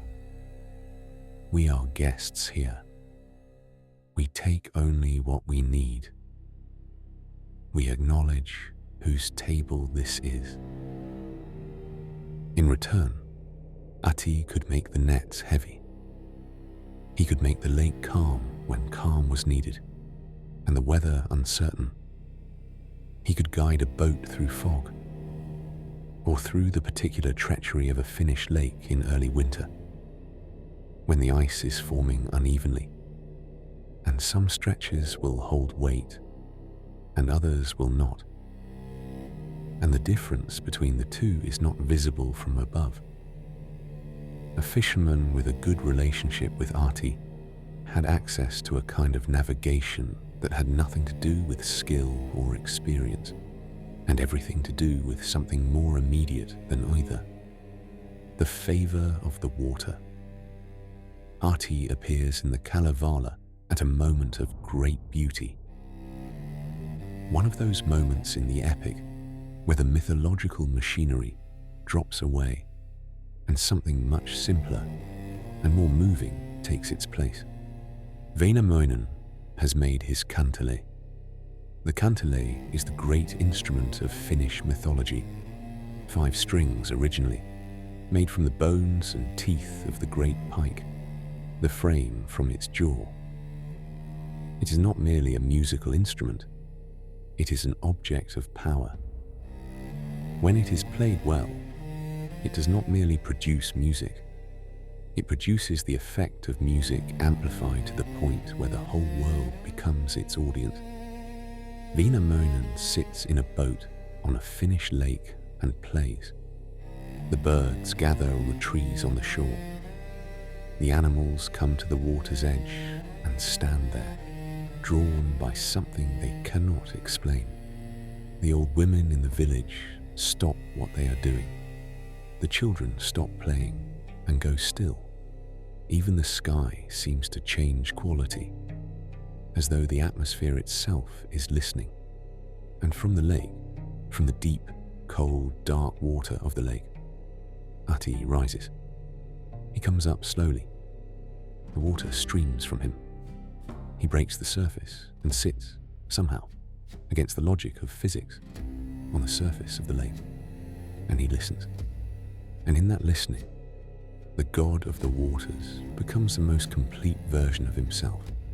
Not the powerful one, not the capricious one, not the one who fills nets or withholds fish according to whether the proper respect has been shown. Simply, a being in the presence of something beautiful, giving it his full attention. There is no agenda in this, no negotiation, no request being weighed and evaluated.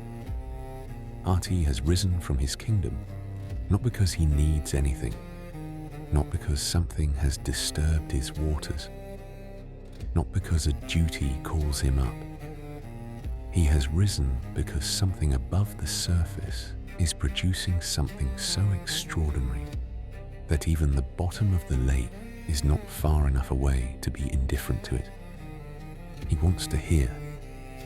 He listens for a long time. The lake is very still. The music fills the air above it and goes down into the water, and the water carries it in the way water carries sound, differently from air, with a different quality, a different resonance, as though the water is its own instrument and the music is being played twice at once. And then, when the music stops, Ahti goes back down, without a word, without any sign that the moment had occurred. Just the brief disturbance of the water where he sank. And then that too is gone, and the lake is as it was. But it is not entirely as it was.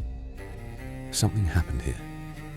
Something was heard that cannot be unheard, and the lake holds it, the way the lake holds everything, in its deep, cold, silent, permanent way, below the surface, in the dark, where things are not lost, but simply kept.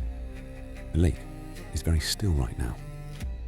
In the deep water beneath the ice, Ahti is in his hall at Atola. The hall is full. The fish move through it in their luminous thousands. The Sampo fragments are down there, the great magical mill that once produced endless abundance, shattered in battle and lost to the water, held by Ahti, because what falls into the water belongs to the water. The echo of Menninkäinen's kantele is down there. Everything that has ever entered this water is down there. And beside him, in the hall that is the heart of the water, his wife is sitting. The one who holds everything, the one who keeps. Her name comes from a Finnish word for the movement of water. Vellamo, to churn, to move as water moves when something has passed through it and the surface is still resolving. not the stillness of water at rest, the motion of water that has been disturbed and is finding its way back to itself, rolling and turning and making the particular slow, restless movements that water makes when it cannot quite decide whether to be still. Vellamo is not the stillness of the lake. She is its movement. This is the first and most important thing to understand about her. She is not the mirror surface you saw when you came to the water's edge. She is the current beneath it, the slow, cold, perpetual circulation of deep water that keeps a Finnish lake alive through the long frozen months, that keeps the very bottom a degree or two warmer than the surface, that keeps the fish moving and the water breathing. She is the force that makes the lake what it is. The stillness above is Ahti's domain, the deep, patient, authoritative quiet of water that has nowhere in particular to go. The movement beneath is Vellamo. She is called Vien Imenta, the mother of the water. Imanta is a specific Finnish word, the mistress of a household, the woman who manages the practical running of a home, who knows where everything is and what everything needs, and who holds the whole operation together with a care that is rarely dramatic and almost never absent. It is a title of great respect in Finnish culture. To be the Imenta is to be the person on whom everything depends, not because they have claimed authority, but because they exercise it, quietly, constantly, in the 10,000 small acts that constitute the difference between a home that works and one that doesn't. Vellamo is that, for the water. She is the one who actually governs it, who knows where the fish are and why, and whether they will be there tomorrow, and what needs to happen for the net to be full. She is the one the fishermen prayed to when they wanted practical results rather than cosmic favor. The accounts are specific about this distinction. Ahti is the sovereign, the king of the waters, and his sovereignty is real. But it is Vellamo who does the work. She is seen, in some of the old accounts, sitting on a rock at the water's edge.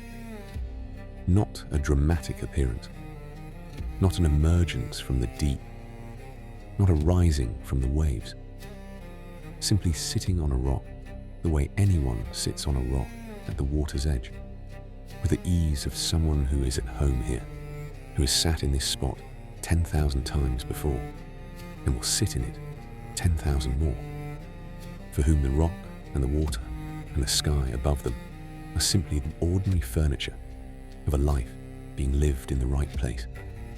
Her hair is down, long and loose, which in Finnish folk imagery is always significant.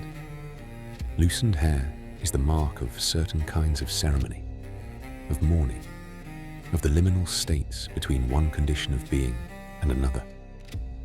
It is also simply the hair of someone who is not performing for anyone, who has no one to arrange themselves for, who is in the fullest sense off duty while still being exactly where they belong.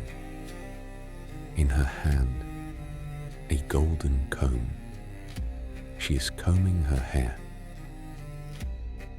This image, the golden comb, the long hair, the unhurried combing at the water's edge, appears again and again in Finnish accounts of Vellamo. It is not accidental or merely decorative. The comb through the hair is like the current through the water, a repeated, patient, endless action that does not have a destination or a completion, but simply continues. Because continuing is its nature. The hair does not get combed and stay combed. It requires combing again. The water does not circulate and become still. It continues to circulate. The action and the water and the woman with the comb are all expressions of the same principle. She is beautiful in the way of water, which is to say, in the way of something that is both deeply familiar and fundamentally alien. You have looked at water all your life. You know its colors and its sounds and the way it moves. And yet there is always, at the edge of this knowledge, the understanding that you cannot live in it, that beneath the surface you are in her world entirely, on her terms. She is beautiful, and you cannot breathe here. The Kalevala gives Vellamo a scene that has stayed with me since I first encountered it. A scene of such quiet heartbreak that I find it difficult to summarize without losing the quality that makes it what it is.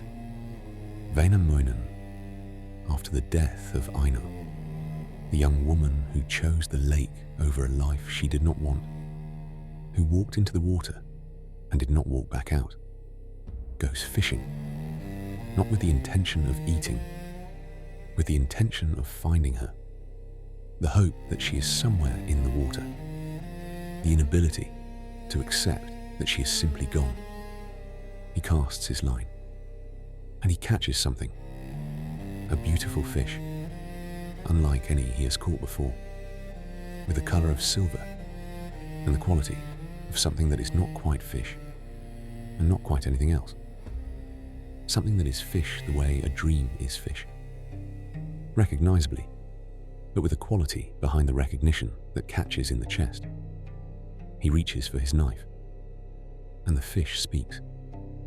It tells him, in the few words it has before it slips from his hands, that it is one of Vellamo's maidens, that Aino is in the water, that the lake has received her, and she is part of it now, not lost, but transformed, not gone, but changed into the thing the lake is made of.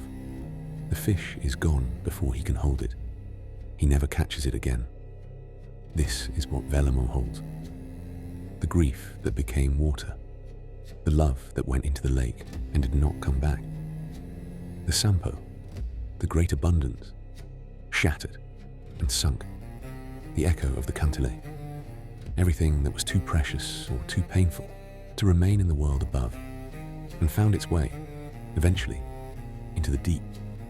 She holds all of it, not in sorrow, not as a keeper of losses, as the mother of the water keeps everything in the water, not because she sought it, not because she took it, but because it came to her, and what comes to the water belongs to the water, and the water is her, and she does not let things go.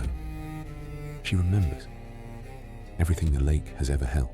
She remembers, including this night, including the particular quality of the sky above her right now, the stars reflected in her surface, the cold air above, and the colder water below, and the long winter pressing down on everything, including you, who have been by this lake all evening, who are part of this night now, whose presence has been noted by the water, in a particular way that the water notes everything. Vellamo is in the deep part of the lake right now, not at the edge, not at the surface, but in the middle of it, where the water is at its deepest and coldest and most completely itself, in her hall beside Ahti, in the echoing space where the music is still playing from the day Väinämöinen played. She is awake. She is always awake. The water does not sleep, but you can. You can let the surface of the lake be the last thing you hold in your mind, that flat, dark, star-reflecting surface, the boundary between air and water, that is also, tonight, the boundary between the world you are in and the world below. The surface that holds everything above it up and everything below it down, and is itself neither, is just the line between them. The water is keeping you.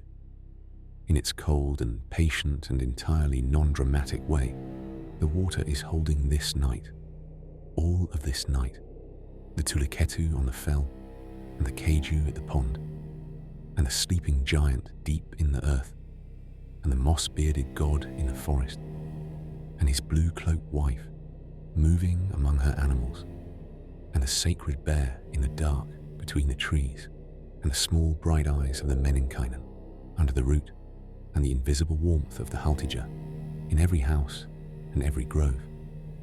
All of it. Vellamo has it, in the deep water, in the cold and patient dark. She has had it since the beginning. She will have it always. And so, the Finnish night settles fully over us. 10 creatures. 10 ways of seeing a world that is, when you let yourself slow down enough to look, extraordinarily full. Not full in the crowded, overwhelming sense. Full in the way that a very good room is full, with the right things, in the right places, in the right relationship to each other. Nothing missing, nothing surplus. Everything here for a reason, even if the reason is not always immediately apparent. We began in the forest, which is where Finland begins, in the deep, still, resinous dark of the pine forest, in early morning where Tapio walks without sound, and the light comes through in those particular, considered columns, and the silence has been accumulating for centuries. We met his wife Mielikki, who moves among her animals in her blue dress with her golden lit hair, tending each of them with a care so individual and so constant that it has become simply the quality of the forest. You cannot tell where her care ends and the forest's own health begins. We stood in the presence of Otso. We learned to not say the name. We understood, in whatever way we were able to understand it tonight, what it means to be in a world where the most powerful animal in the forest is also your relative, where the ceremony after the kill is a wedding feast, and the skull goes home to the stars, and nothing is wasted, and nothing is taken carelessly, and the kinship between hunter and hunted is the most serious relationship in the world. We went underground with the Menninkäinen, those small, clever, nocturnal, riddle-loving collectors of shiny things who have been going about their particular business in the dark beneath the forest floor since before anyone thought to tell stories about them. We learned the Haltija, not one creature, but a whole category of presence, the guardian spirit of every specific place, from the Metsen Haltijat of particular forest groves, to the Veden Haltijat of each individual lake, to the Tontu at the hearth, and the Sona Tontu at the threshold of the most sacred room in the Finnish home. We watched the Tulikettu run. We saw the sky fill with fire. We stood very still by the frozen pond and let the Keiju be at the edge of our attention, in that soft, peripheral way, and felt the quality of the night change slightly with their presence. More resolved, more itself, the way a place becomes when something that truly belongs to it is in it. We put our ear to the ground and felt Antero-Vipunen breathing, the sleeping giant who knows everything because the world has grown through him. We heard the kantele on the lake and watched Ahti rise from the deep to listen, and we came, finally, to Vellamo, the mother of the water, the churning one, the keeper of everything the lake has ever held, who is in the deep right now, and will be there tomorrow, and will be there after we are gone. There is something that runs through all of these creatures that I have been thinking about all night. In the Finnish world, in the world that produced these stories and has been living alongside them and inside them for as long as anyone can trace. Nothing is outside the circle of care. Not the forest, not the water, not the house, not the particular glade where the light falls in a certain way on certain mornings. Everything is held. Everything is attended to. Every place has a spirit that belongs to it, and every spirit has expectations. And those expectations are not difficult to meet. They ask only for awareness, for respect, for the basic courtesy of acknowledging that the world is full and inhabited, and not yours alone. This is, I think, the deepest thing that Finnish mythology has to offer. Not its gods or its heroes or its epic drama. Those are magnificent, but they are not unique. Every culture has its gods and its heroes. What is unique, or nearly so, is this: the insistence that the ordinary world, the world you walk through every day, the forest you take the path through, and the lake you fish and the house you sleep in, is not inert. It is not backdrop. It is inhabited and alive and in relationship with you. And that relationship, like all relationships, goes better when you are paying attention. Pay attention to the world you are in. That is all it asks. The veil is very thin tonight, thinner than usual perhaps, because we have been at it for a while, you and I. And the more time you spend close to these stories, the more the ordinary categories of the world have a tendency to soften. The more you find yourself noticing the quality of the light in the forest, the movement on the surface of the lake, the way a particular room has a warmth that goes beyond the temperature of the air in it. The Haltija of your house is here with you right now. It has been here all evening, while the Firefox ran across the fell, and the bear moved in the dark forest, and the sleeping giant dreamed his vast, root-threaded dreams. It has been here, in the particular, undemonstrative way of things that have been present for a long time, and no longer need to announce themselves. In the warmth of the walls, in the particular quality of the room, in the thing that makes this place yours, that makes it feel, when you come home to it, like somewhere that knows you. You are known. You are held. The Finnish night is very dark and very beautiful and very full, and all of it. Tapio in his forest, and Mielikki with her animals, and Otso in the darkness, between the oldest trees, and the Menninkäinen in their underground homes, and the Haltija at every hearth, and the Tulikettu on the open fell, and the Keiju at the frozen pond, and the great dreaming weight of Vipunen beneath the earth, and Ahti in his hall, and Vellamo keeping everything the water keeps. All of it is going about its ancient work, as it has always done, as it will always do. While you sleep, so sleep.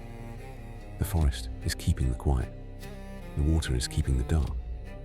The Haltija is keeping the house. The fox is keeping the fire in the sky. Everything is being kept. You do not need to keep anything tonight. Close your eyes. The lake is still. The stars are in the water.